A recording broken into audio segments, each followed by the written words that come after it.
Hello. ഇന്നലെ രാത്രി ഒരു 7 മണിയൊക്കെ ആയപ്പോൾ സുധർമ്മ വിളിച്ചിട്ട് പറഞ്ഞു, നമുക്കൊന്ന് പുറത്ത് കറങ്ങാൻ പോയാലോ? അലീഷയും ഷിൻഡു ചേച്ചിയൊക്കെ റെഡിയാണെന്ന്. ഇത് കേട്ടുപാടി ഞാൻ കുട്ടികളൊക്കെ അമ്മ ഏൽപ്പിച്ച് വേഗം റെഡിയായി ചാടി ഇറങ്ങി കേട്ടോ.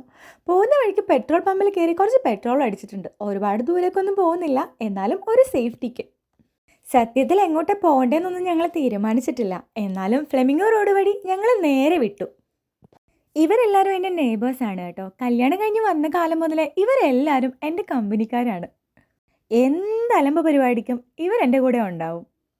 ഞങ്ങളുടെ കൂടെ ഒരാൾ കൂടെ ഉണ്ട് കേട്ടോ, മാളു. സാങ്കേതികമായ എന്തോ കാരണം കൊണ്ട് മാളുവിന് വരാൻ പറ്റിയില്ല. അങ്ങനെ ഞങ്ങളുടെ വണ്ടി നേരെ ചെന്ന് നിന്നത് കണ്ണക്കടവ് ജംഗ്ഷനിലാണ്. നേരെ പോയ ഫുട്പാത്ത്, ഇടത്തോട്ട് പോയ ബീച്ച്. എങ്ങോട്ട് പോകണമെന്നൊരു കൺഫ്യൂഷൻ ഉണ്ടായിരുന്നു. പക്ഷെ ഞങ്ങൾ നേരെ പോകാൻ തന്നെ തീരുമാനിച്ചു.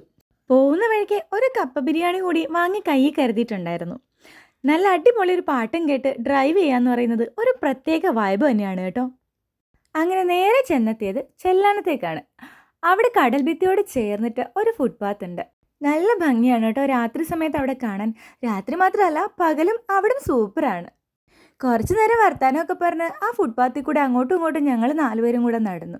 സുധ കൂടെ ഉള്ളതുകൊണ്ട് കൗണ്ടറിന് കുറവൊന്നും ഉണ്ടായിരുന്നില്ല. കുറച്ച് കഴിഞ്ഞപ്പോൾ ചെറിയൊരു വിശപ്പ് പോലെ. അപ്പം തന്നെ നമ്മുടെ കയ്യിലുണ്ടായിരുന്ന ഐറ്റം നമ്മൾ പുറത്തെടുത്തു. ഇത് ഞങ്ങൾ പോകുന്ന വഴി തന്നെയുള്ളൊരു കടയിൽ നിന്നാണ് വാങ്ങിച്ചത്. ഇടയ്ക്കൊക്കെ അവിടെ നിന്ന് വാങ്ങിക്കുന്നത് കൊണ്ട് ടേസ്റ്റിൻ്റെ കാര്യത്തിൽ നമുക്ക് ആർക്കും ഒരു ഡൗട്ട് ഉണ്ടായിരുന്നില്ല. അങ്ങനെ നല്ല അടിപൊളി കപ്പ ബിരിയാണിയും കഴിച്ച് സൊറയും പറഞ്ഞ് കുറച്ച് നേരം കൂടെയൊക്കെ ഞങ്ങൾ അവിടെ ഇരുന്നു. അവിടെ ഞങ്ങൾ മാത്രമല്ല കേട്ടോ, വേറെ ആളുകളൊക്കെ ഉണ്ടായിരുന്നു. പക്ഷെ ഞങ്ങളെ ആരും മൈൻഡ് ചെയ്തില്ല, ഞങ്ങളും ആരെയും മൈൻഡ് ചെയ്തില്ല. അങ്ങനെ 9:30 ആയപ്പോൾ ഞങ്ങൾ അവിടെ നിന്ന് ഇറങ്ങി. അലീഷക്കുട്ടിനെ വീട്ടിലാക്കിയിട്ടായിരുന്നു വന്നിട്ടുണ്ടായിരുന്നത്. അങ്ങനെ വീട്ടിൽ കയറി കൊച്ചിനെ എടുത്ത് ഞങ്ങൾ തിരിച്ചു പോന്നു. ഈ ദിവസം ഹാപ്പി ആക്കാൻ ഇതിൽ കൂടുതൽ വേറെ എന്താ വേണ്ടത്?